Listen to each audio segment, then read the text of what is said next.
you want to say good morning? Good morning, everyone. Good morning, New Covenant kids. We are glad to be here again.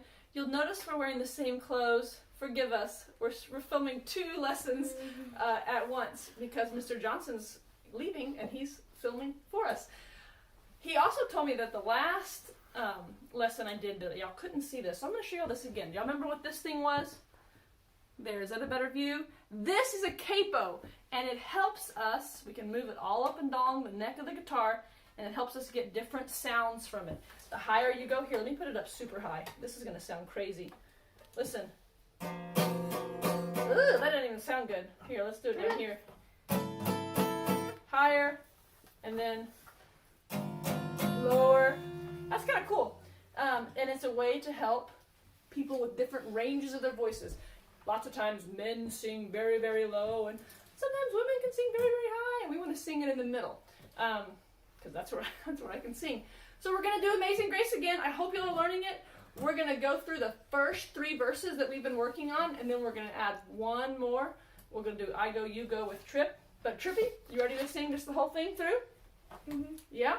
All right, remember, I'm going to get our notes here. Amazing Grace. 1, 2, 3. Amazing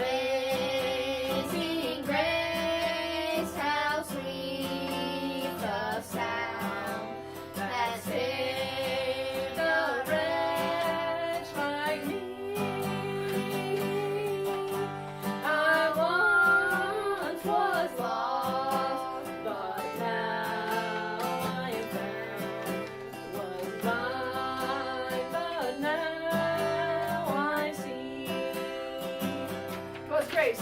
Was grace that taught my heart to fear, and grace my fears relieved.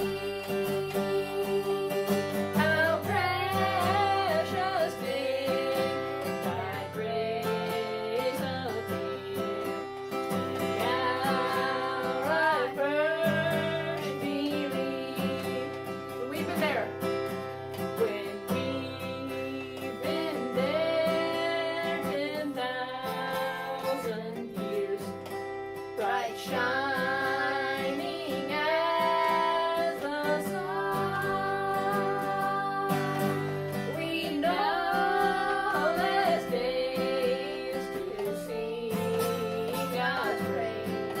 And when we first begun. All right, we got another verse we'll learn. We're building up.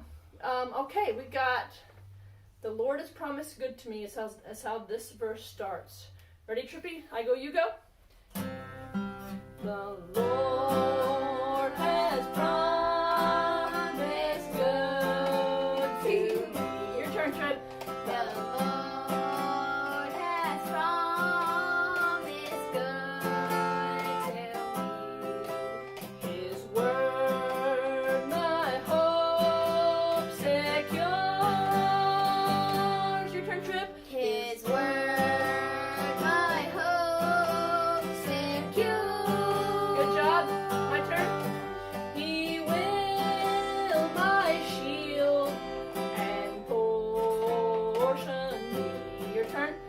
He Let's start again. He will. He will my shield and portion be, as long as life endures. As long as life endures. Awesome. Stop making faces, Dad. That verse is really nice. It's about the Lord promising to provide for us while we're here. It's just such a cool thing about this song. It talks about we have amazing grace here while we're here. He's our shield and our portion. But then the last verse that we sing, when we've been there 10,000 years, that verse is singing about heaven. So this song gets everything you can want, just about. So who remembers the name of the author of Amazing Grace? Trip, do you remember? Initials J.N. Did I even say it last time? I think I did.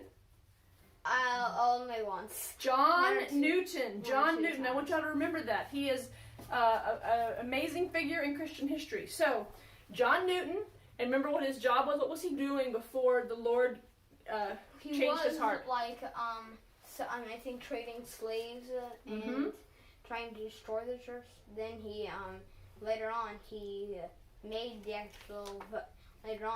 actually a song that's the Amazing Grace that is to the Lord. Yes. So I'm going to read y'all a little bit about him. So his godly mother died when he was 6, and an unloving stepmother, an absent sailor father, made his childhood very unhappy. He was apprenticed to his father as a sailor at a very young age, and he led to a career as a sailor and a slave trader. One night, in a horrible storm at sea, when he was sure of death, Newton prayed for rescue.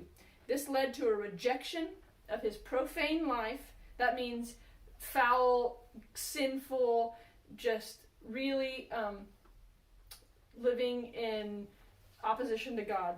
His profane life, and he became a Christian. Not only did he spend the rest of his life as a pastor, but was an ally with William Wilberforce in the crusade that ended slavery in Great Britain. So his life changed so much that not only did he just say, oh, slave trading is bad, I won't do that anymore, and I just won't make sure I do it. He's going to try to make sure that the whole country of England, that slave trade is prohibited. This is Amazing Grace. Keep singing it. Remember, I want y'all to imagine yourself 30 years from now when y'all have little babies.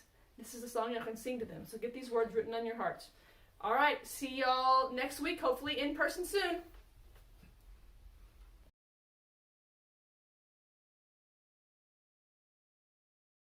Now this is a story of a young boy named David.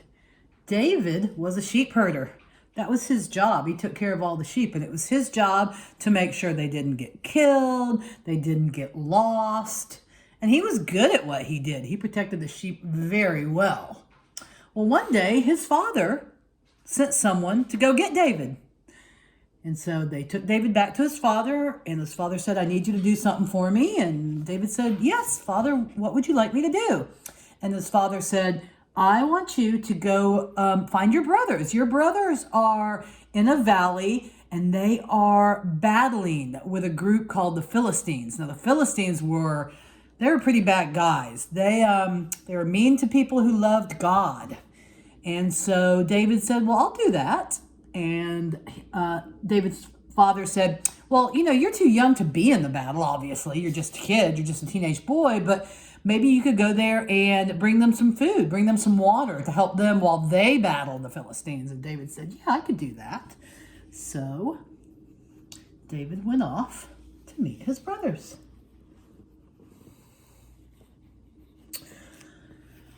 So when he got there, his brothers were all there, and David said, what's going on? And they said, David, something horrible has happened. You know the Philistines that we're battling? Well, guess what? There is, one of their people is a giant. A giant. And he says that he is going to kill us all. And you know what else he says? He says that if he wins, we're all going to be his slaves. But if we win, then they're all going to be our slaves. But David, we can't win against him. He's huge. He's massive. We're very scared of him. So David said, well, show me him. And so David looked, and they said, there he is. Well, there was Goliath. His name was Goliath, standing there. But you know what? He wasn't just a little bit taller than them. He was a lot taller than them. He was so tall. He was huge. And you know what he was saying? He was on top of the hill, and he was saying, send your best soldier to fight me.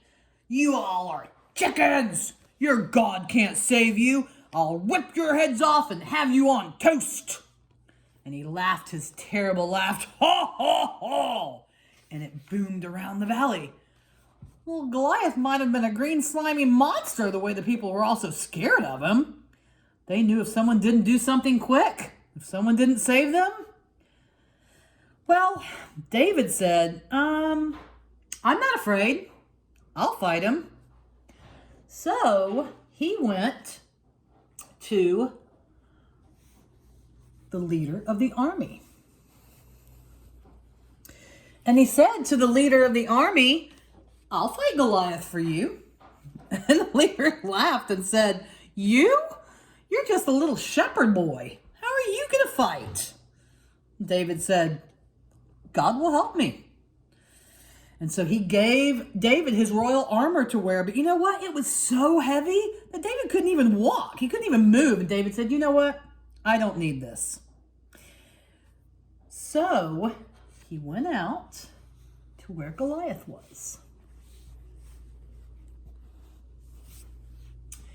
And he said to Goliath,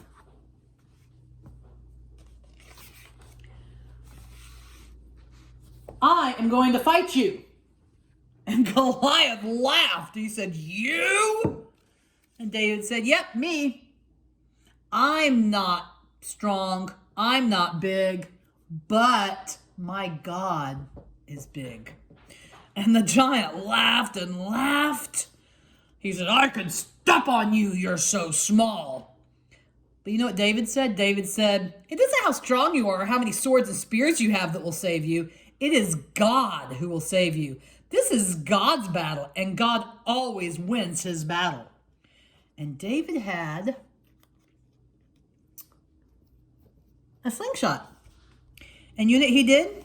He put a rock in that slingshot, and he swirled it around and around and around, and he let it go, and it hit Goliath right between the eyes. And guess what Goliath did? He had been laughing, ha, ha, ha, ha. And it hit him, and he went, crash. I think the ground might have even shaken. And everybody was clapping and saying, yay, David, he's our hero. Woohoo, David. And he said, I'm not your hero. God is the hero. God gave me the power to kill the giant. So that was the story of David and Goliath. That story is in the Old Testament of the Bible. And you know what? The Bible is always true. Always, always, always, always, always. Every word, every paragraph, every story, every chapter, everything in the Bible is true. So if it says it, you can believe it. And that's it. So this is Mrs. Leach, and I'll see you next week.